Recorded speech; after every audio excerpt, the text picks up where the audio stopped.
மனிதத்தை வாழ வைப்போம். திருத்தந்தை 16ஆம் பெனடிக்ட் தனது பொறுப்பிலிருந்து விலகுவதாக அறிவித்த போது பல தலைவர்கள் அவர் அறிவித்த முடிவை பற்றி கருத்துக்கள் கூறினர். நான் நல்லதொரு போராட்டத்தில் ஈடுபட்டேன். என் ஓட்டத்தை முடித்து விட்டேன். விசுவாசத்தை காத்து கொண்டேன். இனி எனக்கென வைக்கப்பட்டிருப்பது நேரிய வாழ்வுக்கான வெற்றியாகையே. அதை இறுதி நாளில் ஆண்டவர் எனக்கு தருவார் என்று தந்தை தன்னிடம் ஒப்படைத்த பணியை நிறைவாக செய்துவிட்டதாக எண்ணினார். என்னை பற்றி நானே சான்று பகர்ந்தால் என் சான்று செல்லாது.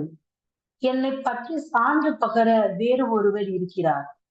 என்னை பற்றி அவர் கூறும் சான்று செல்லும் என எனக்கு தெரியும் என்று இயேசு கூறும் நற்செய்தியின் வரிகள் அவரது செயலின் திறமையை பிற சான்றாக எடுத்துரைக்க இருக்கின்றார் என்பதை வெளிப்படுத்துகின்றது.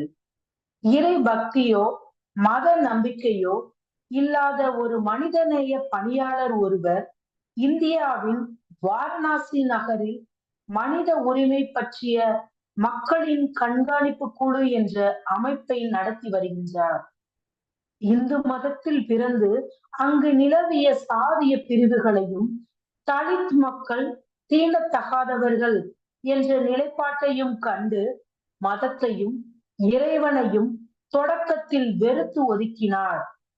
திருத்தந்தை 16ஆம் பெனடிக்ட் அவர்களின் வார்த்தைகளால் தூண்டப்பட்ட அவர் வறுமை, பட்டினி, சமூக நீதி ஆகியவற்றை பற்றி துணிவுடன் பேசினார். ஐநா பொது அவையில் 2008ஆம் ஆண்டு ஆற்றிய உரையில் உலகில் நிலவும் பல பிரச்சனைகளின் ஆணிவேர் மனித உயிர்களுக்கு நாம் வழங்க மறுக்கும் மதிப்பு என்றும், மனித மதிப்பும் மனித உரிமையும் நிலைநாட்டப்பட்டால் பல பிரச்சனைகள் தீரும் என்றும் அவர் கூறினார்.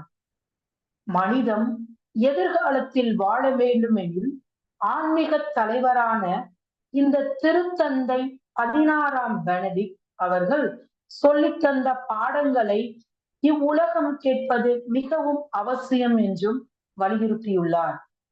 திருத்தந்தை பெனடிக்ட் அவர்களின் வாழ்விற்கு சான்று பகர்ந்த மனிதநேய பணியாளர் போன்று நாளை வரலாற்றில் நமது வாழ்விற்கும் செயலிற்கும் சான்றுகள் கொடுக்கப்பட வேண்டும்.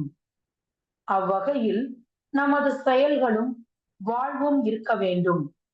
திருத்தந்தையை போல பலரை கடவுள் பக்கம் திருப்புவோம். பலர் நம்மை பற்றி சான்று பகர நாம் வாழ்வோம். மனித நேயத்தை மதித்து மனித மாண்பை மக்கள் உள்ளங்களில் வளர்ப்போம்.